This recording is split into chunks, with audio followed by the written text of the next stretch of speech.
How we doing, Tsunami? Come on, will you guys come up to the front, sing with us? Come on, let's jump.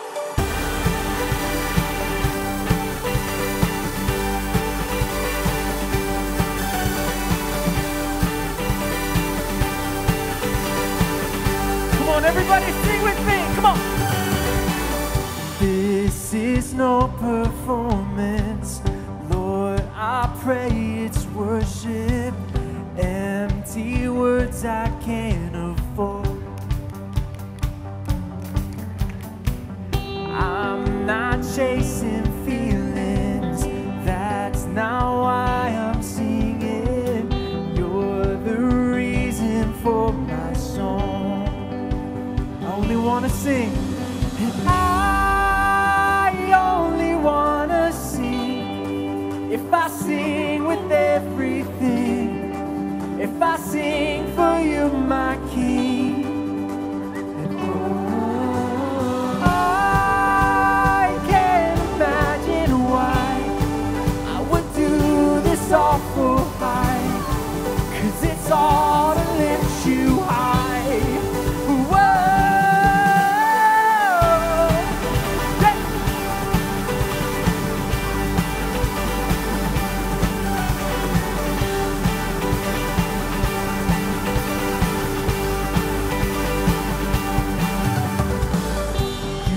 Don't want perfection, just my soul's attention. All I have is what I get, and more than a song that lasts a moment, I live a life of honest worship. If I'm here to sing, then I'll sing with purpose. All the praise, Lord, you deserve it.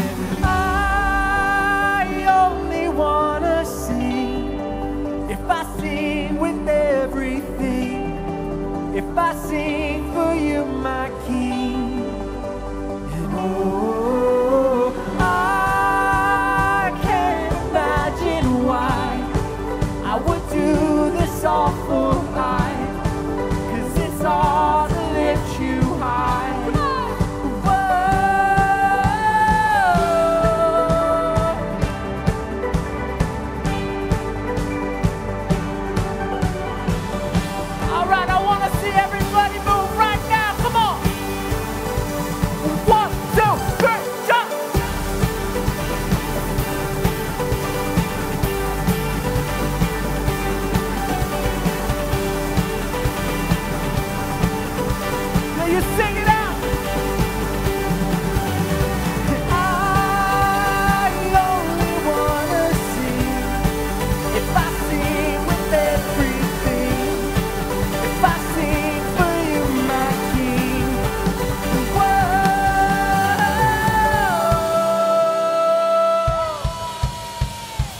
Sound great, you can have a seat.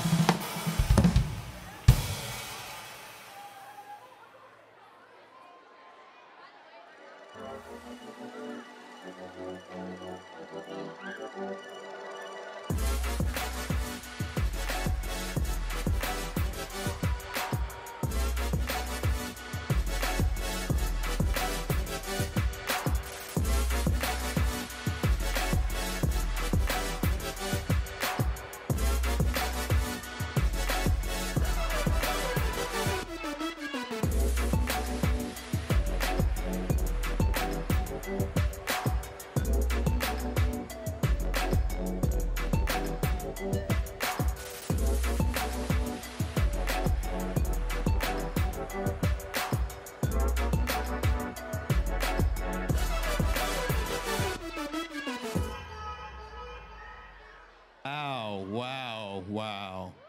How many of you guys have been to Fuse before? Awesome.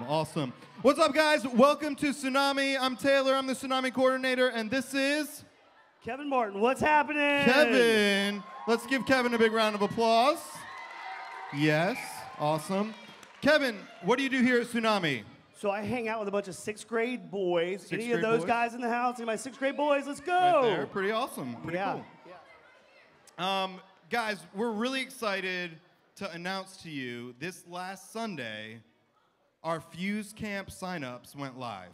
Fuse Camp this year. Pretty excited. Man, you guys are not very excited about it. So tell me a little bit about Fuse Camp. You haven't been to Fuse before? I've never been. Never been to Fuse. We go to a Ocoee Retreat Center in Tennessee for about 5 days, and we hang out together. It's really fun. You'll want to be a part. A lot of students go. We bring, I don't know, like 500 people. So like all these something like kids that. are going. Yeah, you're Right not on. going to want to miss Fuse this year. It's going to be awesome. To sign up, it's really simple. You guys might want to pay attention. To sign up, you go to fusecamp.com. Okay, fusecamp.com. Follow it.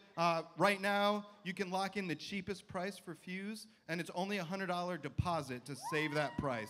So go on That's awesome. tonight when you go home. If you have questions, we'd love to help you get signed up for that as soon as possible. So I'm a guy of retention. So that was what again? That was fusecamp.com? Fusecamp.com. Let me hear y'all. It's fusecamp.com. .com. No, .com. Thank you. Thank you for that, Jeff. Hey, because it's such a big night with Fuse, like we're really excited about it. We think we should go ahead and start the Impossible Shot tonight. Impossible The Impossible Shot? How many of you guys know what the Impossible Shot is? It's when we give you guys an impossible shot for an opportunity to win a free Fuse Camp deposit. What? Free Fuse Camp deposit All if you be is guys Steph can make Curry. the impossible shot. And I think we have a special graphic for our Fuse Impossible Shot tonight. Let's see what our graphic is. Oh, Casey. It's Casey. Well, I got to tell you guys something. Today, Casey came to help us get ready for Tsunami, and she was setting up. And for whatever reason, she was very, very sassy today. She was very sassy to us, and we didn't like it. We didn't like it one bit. So in honor of that, tonight, Casey is going to be our featured target for the Impossible Shot. If you guys want to Perfect. look right back there, Perfect. that is a Casey face right there in that field goal. And what we're going to do is we're going to take this spike ball, and if you can hit that Casey face, because she was sassy today, you'll get a free deposit for Fuse Camp. Does that sound fair? Who loves free? Who loves free? Free deposit. That's $100, so pretty awesome. And I think, why don't you get one person and I'll get one person, and we'll do Sounds good. We'll do two Sounds impossible good. shots. Let me get an eighth I'm grade gonna girl. I need do- an eighth grade girl. Eighth grade girl. You gotta have a good arm. You gotta have a good arm, and Come you on. think you can hit that. You are gotta the think you can next hit that. contestant. All right, I'm gonna let Casey do it. Careful. What's up? What's up? What's up? Woo! All right, Now so it's a stand right matchup. here, right in the middle, so we can see you guys. Do you know why I picked you? Why? What's your name? Casey. Casey is gonna throw the spike ball at Casey's face. Pretty awesome, right? Yep. Okay, so one shot. One shot. Let's give it your best. If we can have it quiet. Listen, if she hits this, we are gonna go crazy. Does that make sense? Ready? Here we go. 3, 2, 1. Oh, that was Just so, a bit outside. that was close. That was So close. close. Hey, good shot. Good shot. So close. All right, I need to find that spike ball somewhere. Here we go. Here we go. Here we go. There it is. Oh, thank you. Front row help. All right. What's your name? Emily. Emily. You need to try to just picture you're very, very mad and angry at Casey. Come on, Emily. Okay? Yeah. Like that's how we feel all the time. And you just want to hit that face Hard. with this spike ball as hard as you can. All right, here we go. Ready? 3, 2, 1. Oh! That was close. Just That was a bit close. Hey, good outside. try. Good try. Good try. Hey, can I see that ball one more High time? fives. One more time. I want to try to just hit it because I'm still angry. No! No! No! That's all right. We're good. We're good. We don't need to do that. Hey, why don't we all play a game now? Woo! How many of you guys remember a famous game we played once? So it's not very famous at all. It's called Maze Craze? You guys remember Maze Craze? Craze. Pretty awesome. How many of you guys like Four Corners? Yeah. This game is a lot like Four Corners. So if you would, stand up at your seats, okay? Just stand up. And what's going to happen is there's going to be a maze. Oh, do I got it? Let me try to hit that. Very real nice. quick. Don't move it. Don't move it. Don't move it. Whoa, Don't move it. whoa. Oh! So close. Dude, he totally goaltended. So close. He did. Totally He goaltended. moved that. All right. So Maze Craze is very simple. There are 4 color dots, okay? You're going to look at the maze on the screen, and you're going to try to figure out what one makes it to the center of the maze, okay? Easy. Now, look around the room. We got purple dot on that corner, green dot in the back, blue dot over here, and orange dot right here. So what you're going to do, as soon as you figure out what dot is going to win, you want to move to that corner of the room. Make sense? Pretty simple. So And here we go. move quickly. Let's Move play our safely and first quickly. video. Let's see where we're at.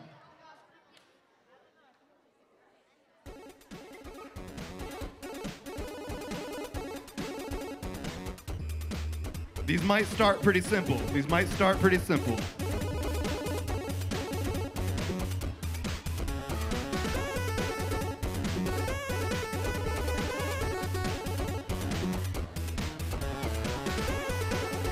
And they're off. Go. All right, you got 5, 4, 3, 2, 1, 0. Okay, stop. All right, here we go. Let's see what the answer is.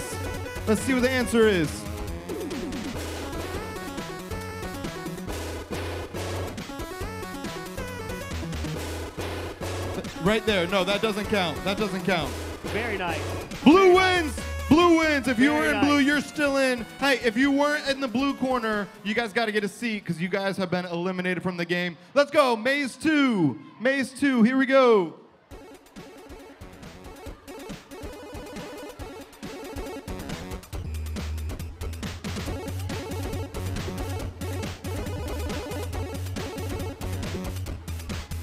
Hey, don't kill anyone trying to get to your corner. We'll give you time to get there.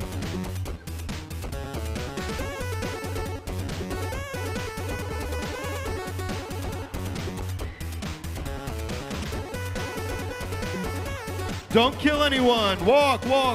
We'll give you time to get there. We will give you time to get there. Everybody's going over here. I really hope that it's not. Wow. I hope everyone gets eliminated right here. That would be awesome. All right, let's see what we got. Stuff.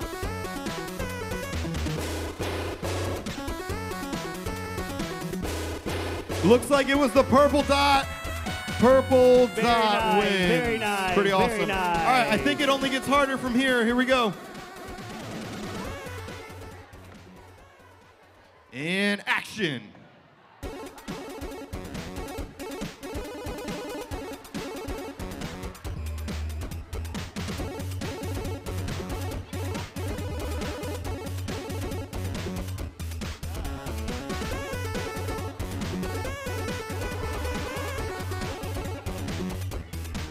Five, 4, 3, All right, let's go. Figure it 2, out. Figure it out. 1. Careful. All right, we're going to give you a second to get to your corner. I hope you guys are good at mazes. Let's see. CJ, you got really tall. All right, let's see what we got.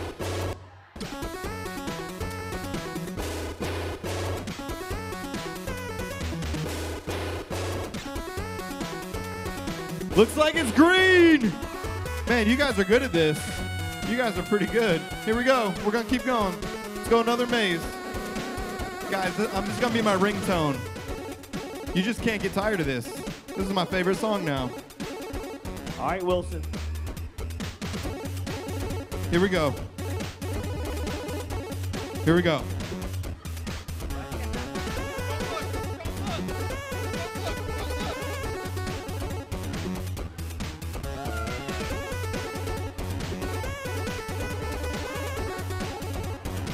That's it. That's it. The maze is gone. Make sure you pick a corner. Whoa. A little less peer pressure this time.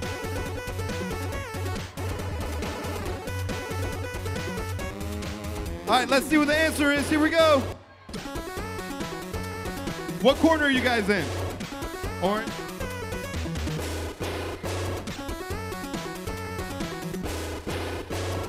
Purple! Wow! Purple! Everyone else, sit down! You guys are still in, okay? You guys are still in. No one cheat. No one cheat. No one cheat. No one cheat. You weren't in purple. You weren't in purple. Go sit down. Jess got him. You won't sit. There we go. Only the ones that were in purple. Everyone else take a seat. We're going to give you a second. Hold on. Hold on. That was a mass exodus. Band, if you want to come on up and get ready, that's cool. We're going to do one last maze. Exodus. We're going to do one last maze. Here we go. Ready? Go. Only the ones that are still in are playing. That's it. Pick a corner, guys. Pick a corner. All right, looks like they got a corner. Let's see who the winner is. Let's go. Let's see what we got. Pretty catchy. Oh, it's 1988, baby. It's It 1988.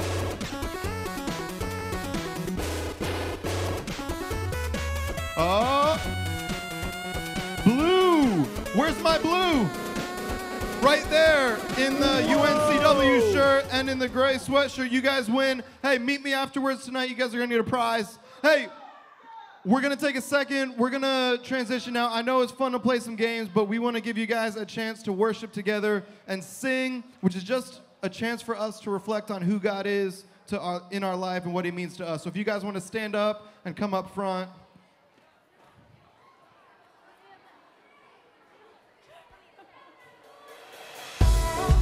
Hey guys, we're gonna teach you a new song tonight, and it's got some dance moves in it. So won't you guys sing with us and join along? Come on.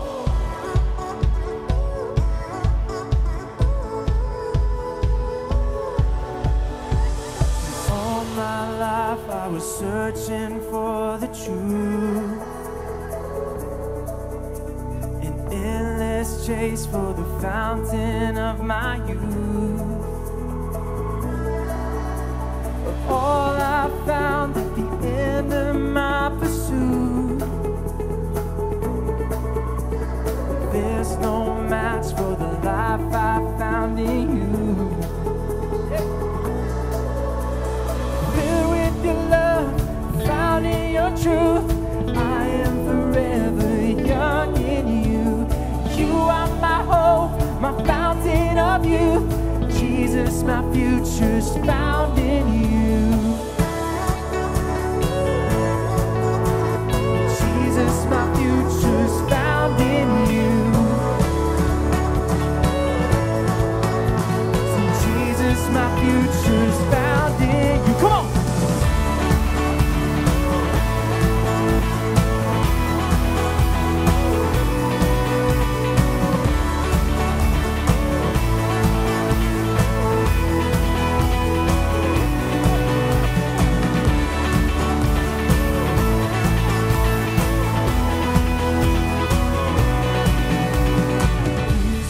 By and I still know you're the truth.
You were the Word at the beginning. Come on, sing it loud. One with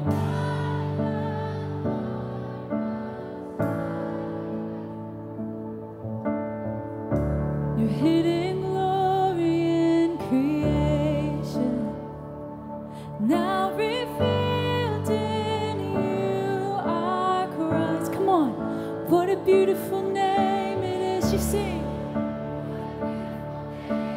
We'll sing it all. The name of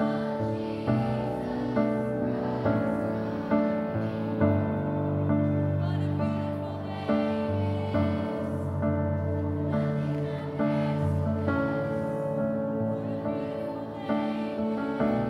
The name of Jesus.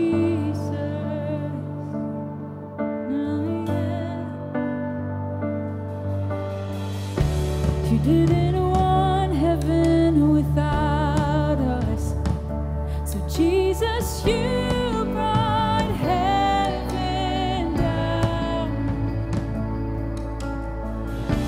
Sin was great, your love was greater, and what can separate us? And now, what a wonderful name it is. Come on, what a wonderful name. I sing it out. The name of Jesus Christ, my King. What a wonderful name it is, and nothing compares to this. What a wonderful name it is, the name of Jesus. What a wonderful name it is, the name of Jesus.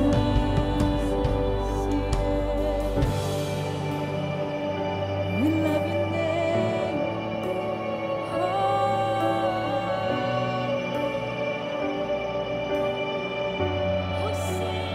we sing for love. We sing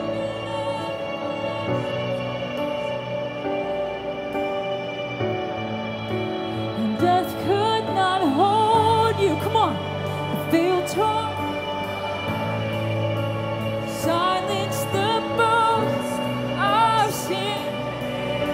Come on, every foot, heavens are roaring the praise of your glory. For you are raised to life again.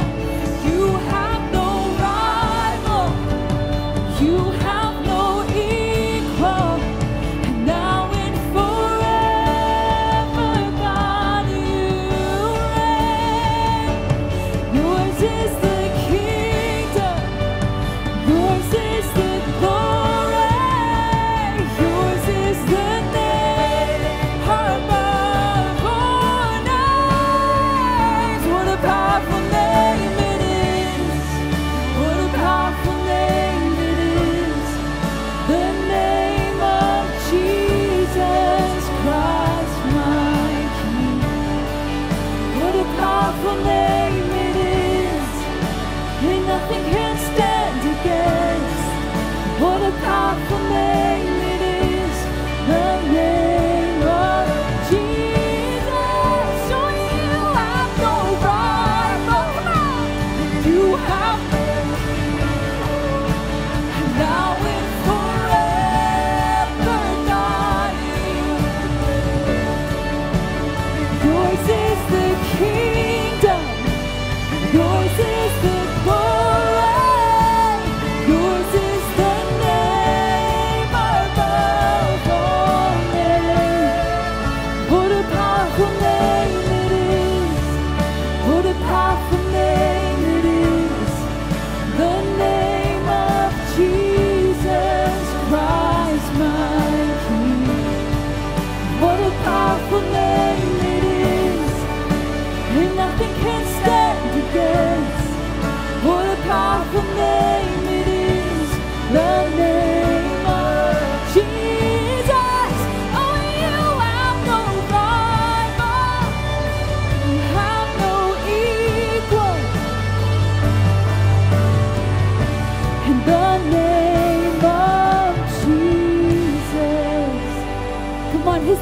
good in this place. His name reigns over this place.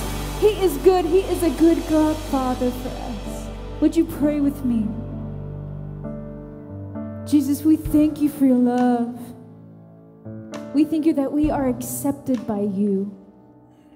We're so thankful that we can come to you just as we are, and you see us. That you see us and you see our hearts. So Jesus, would you just speak to us in a way that only you could?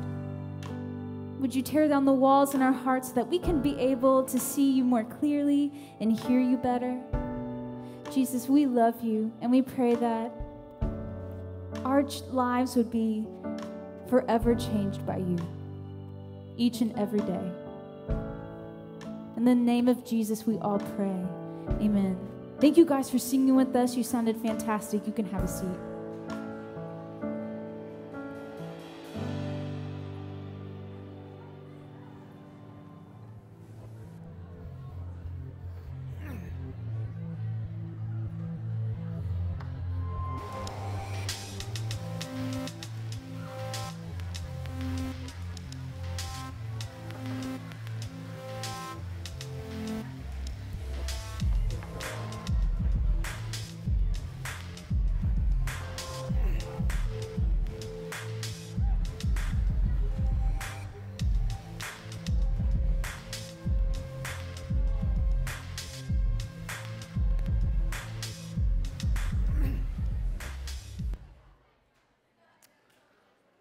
Hey, how's it going, Tsunami? My name is Brett. I'm one of our student pastors. I'm also an 8th grade small group leader, and I'm really glad you guys are here tonight. So, we are in week 2 of a series called Making Sense, all right? And so tonight we're going to talk about something that I know we all struggle with, but especially I think it's become something that in middle school, it kind of really starts happening a lot when it comes to money and kind of how we think about money. So let me ask you this. How many of you have social media accounts? Okay. Snapchat? Okay. Facebook? All the adults, yeah, all right. And how many of you guys are on Instagram? Okay, so the other night, I was, I'm guessing a lot of people do this before they go to bed or different times during the day, but I'm like scrolling through, and you know how you can waste like a ton of time just like mindlessly scrolling through pictures? And I saw a picture, and it kind of, I was like, dude, this is awesome. And then I was like, man. Oh, see, you should, wait till I tell you to put it up. Taylor, y'all, please, media guys, wait for the setup. Taylor Swander posted this picture. He got a victory royale. If you have no idea what I'm talking about, it's a game, you try to survive, and I play Fortnite, and I'm not very good at it. And Taylor posted this picture, and I kept scrolling, and he didn't only post it on his own Instagram, he posted it on Tsunami's Instagram. We can go to the next one now. Okay, now they're not posting it at all. Like, what is happening? Oh, I love middle schoolers. Yeah, it's up there. Look, he posted the same thing, and it says, all day, son. That's like Taylor's thing. And so I saw it, and here's the thing, y'all. That story's fake. I made him post that. And I screenshotted it really quick, and I made him take it down. But here's the thing. He sent me that picture. We have a group text of a lot of us on staff, and he sent us all that picture. He keeps sending us pictures of the screen when he wins, because he's like the only one in our group who can win. Although the other night, I did get a dual win. But thank you. But I was playing with Taylor, so Taylor essentially won, and I got to ride his coattails. But here's the thing. Whether it's Fortnite or other things, when you're scrolling through social media and you're looking at other people's pictures, it's really easy to see other people's posts and get really kind of like envious and see things that you kind of wish you had. And even though I didn't originally see it on Instagram, when Taylor sends those pictures, it's like, man, that's cool, but I want a victory royale on Fortnite.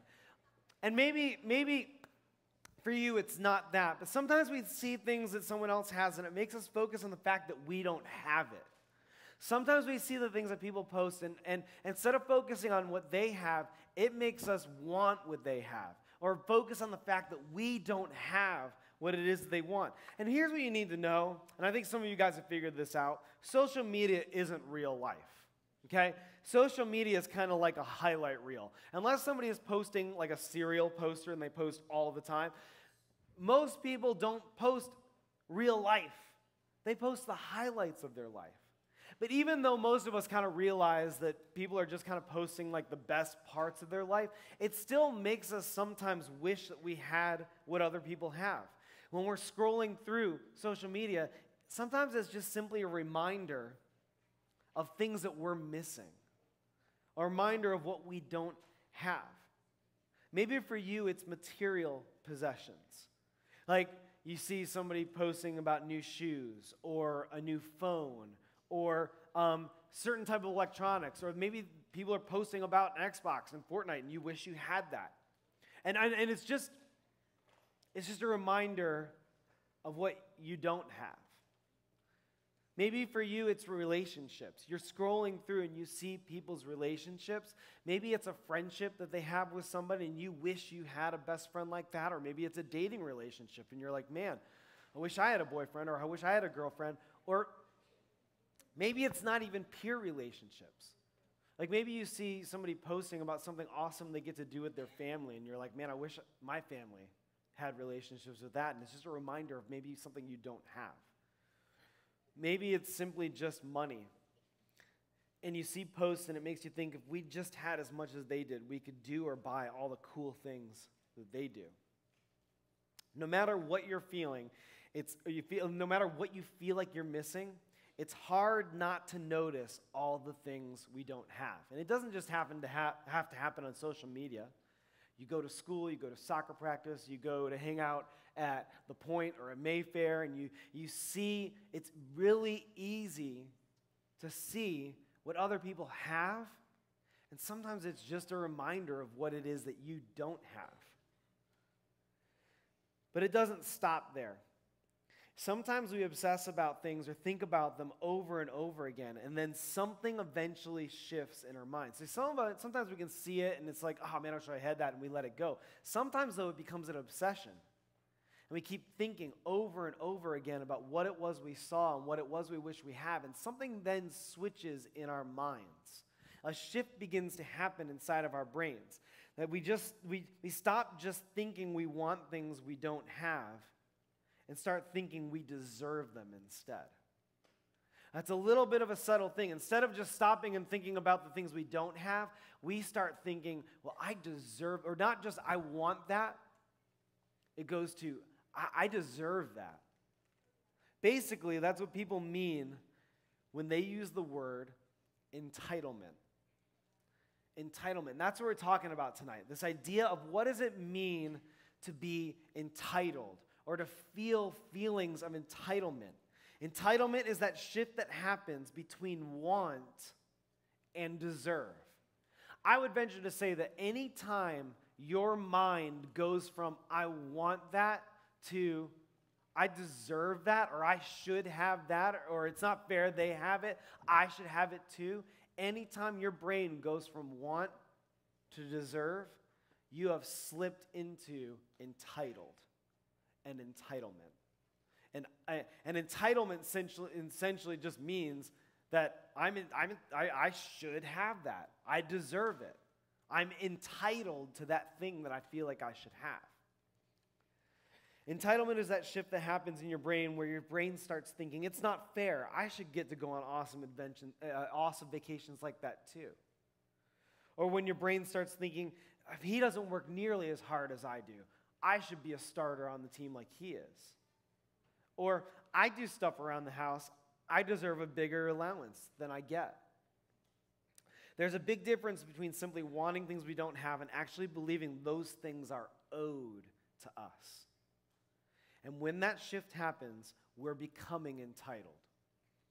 When you start making the shift from I want that to somebody owes me that, or I'm owed that, or I deserve it, you are shifting into being entitled.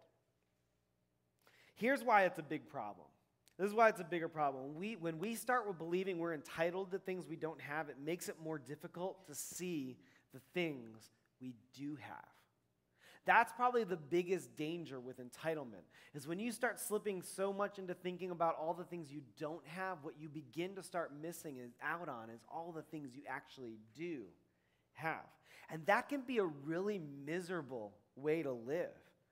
So the question to ask is, what do we do about it? What do we do when we feel ourselves making that shift in our brains from I want that to I deserve it, or somebody owes me that?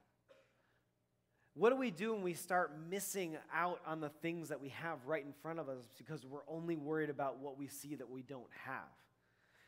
Well, the Bible is a good place to go. We said this last week. The Bible actually addresses money and these kind of feelings of wanting and deserving a lot. We said last week, the Bible actually addresses money and possessions 2,000 times.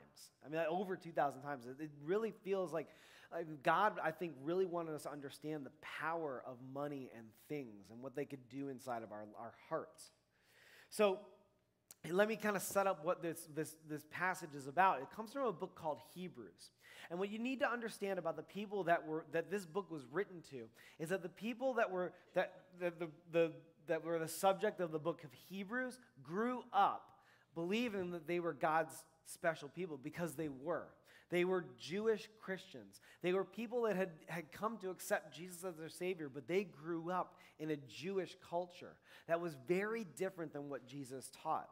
They grew up believing that they were special because they were. They were God's chosen people. In fact, God said, I'm going to rescue the world through you, who I've chosen. And he chose one of them, a Jewish person, a little Jewish boy named Jesus, to be the one to rescue all of humanity. That's pretty incredible. And that's the line of heritage that these people came from, that knowing that they had a special relationship with God and that God was going to rescue the world through their kind of lineage. That's a pretty big deal.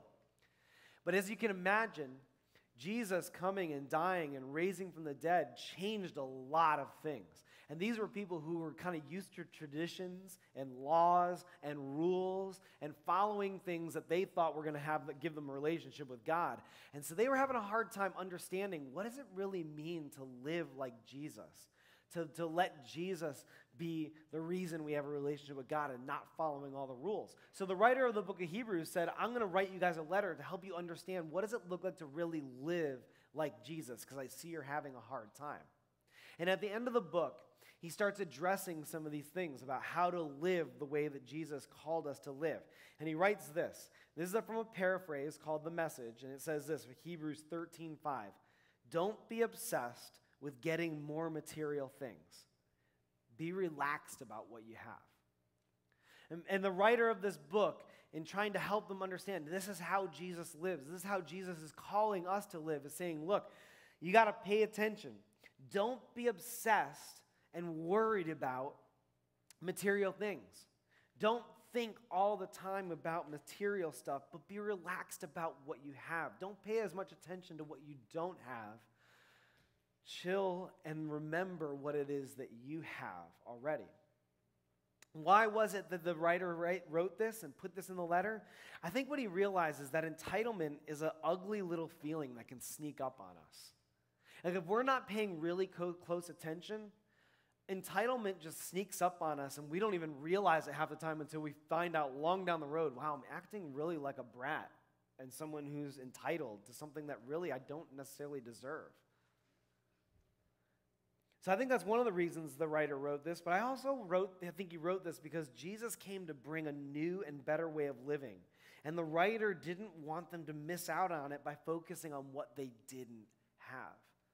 He was reminding them, look, Jesus has brought a brand new way to live, that we don't have to obsess about things like that anymore. And that if you obsess about what you don't have, you're going to miss out on what you do have in your life with Jesus. I also think he wrote this because entitlement causes us to miss what we do have by keeping our eyes focused on what we don't have. So you're probably sitting there thinking, that's great, I get it. I need to figure out how not to be entitled. But the first part of that verse really didn't give us any kind of help. Didn't really explain it. It just said, stop thinking about what you don't have and focus on what you do. How does this help? What do I do about it? How do we keep entitlement from creeping into our hearts? The rest of the verse says this. It says, since God assured us, I'll never let you down, never walk off, and leave you. How do we keep entitlement from creeping into our hearts? I think it starts by remembering that God has promised he'll never let us down. Remembering the promise that God has promised he's always going to be with us. In fact, he's promised he'll never leave us without the things that we need. Jesus has promised God has always promised. He's never promised to give us more than we need. He's never made that promise to any of us. But he has always promised to give us what it is that we will need. And as I look around the room, I'm looking at a lot of people, actually all of us, who appear to have everything that we need. He said, I'll never leave you without the things that we need. He'll never leave us at all. We can choose to trust that we'll always have the things that we need because God will never let us down. So, when you find yourself slipping from want to deserve, when you feel yourself feeling entitled, remember this truth. You have something to be grateful for. You have something to be grateful for. Now, I brought this in. I don't even know if my wife noticed it was missing, but I took it off the wall from our bathroom, and it's a sign that hangs in our master bathroom, and you probably can't read it from there, so I'm going to go ahead and I took a picture of it. I'm going to throw it up there. There it is. It says that gratitude turns what we have into enough.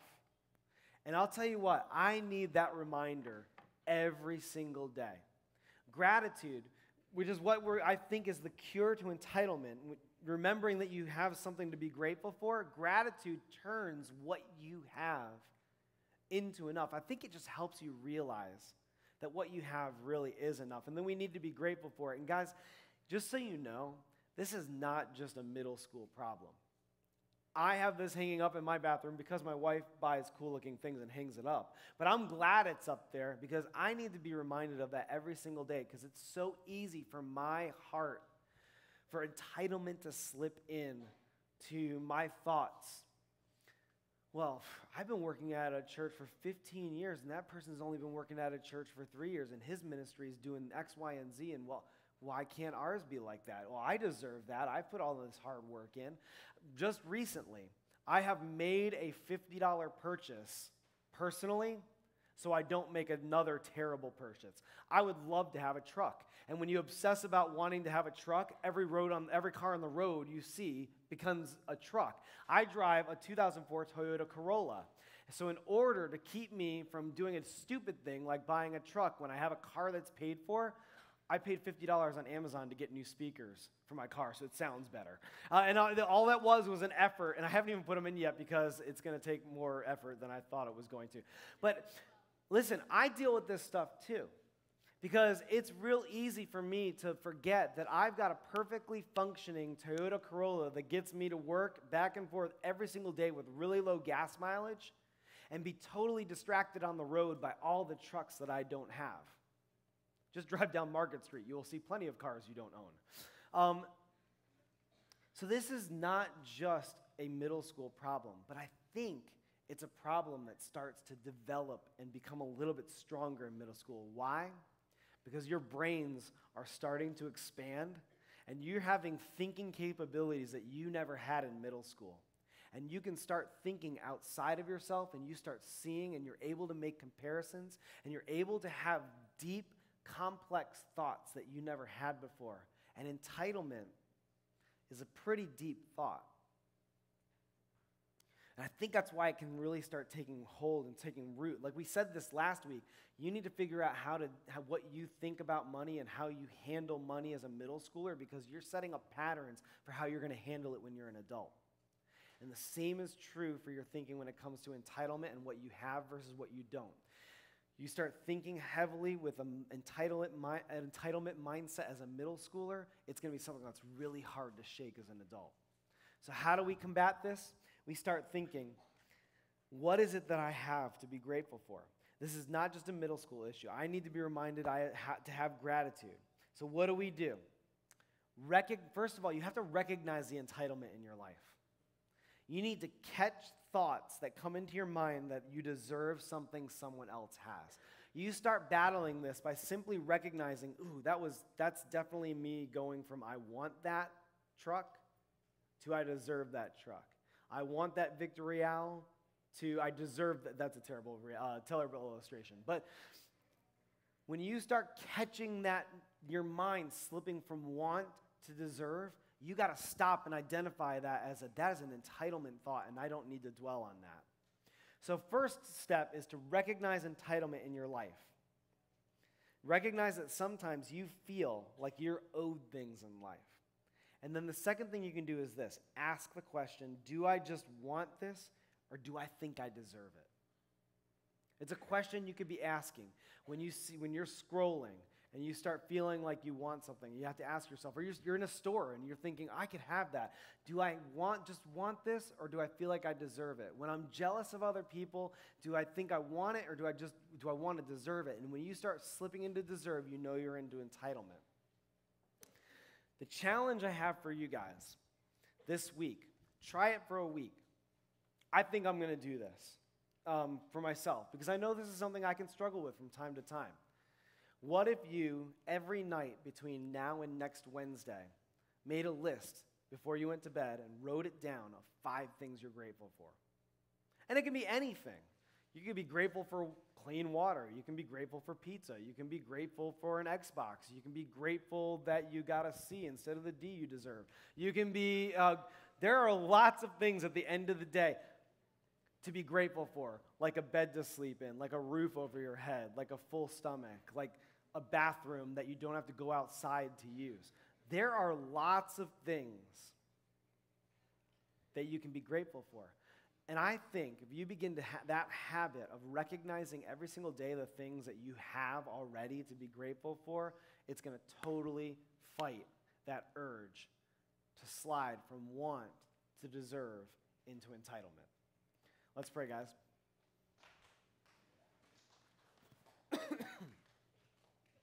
God, you have given us a lot. You gave us your son. I mean, you were the example of generosity by giving us your son to die, to live a perfect life and die for us so that we could have a relationship, that we could really have everything that we always wanted and didn't know we needed. So God, thank you for being that example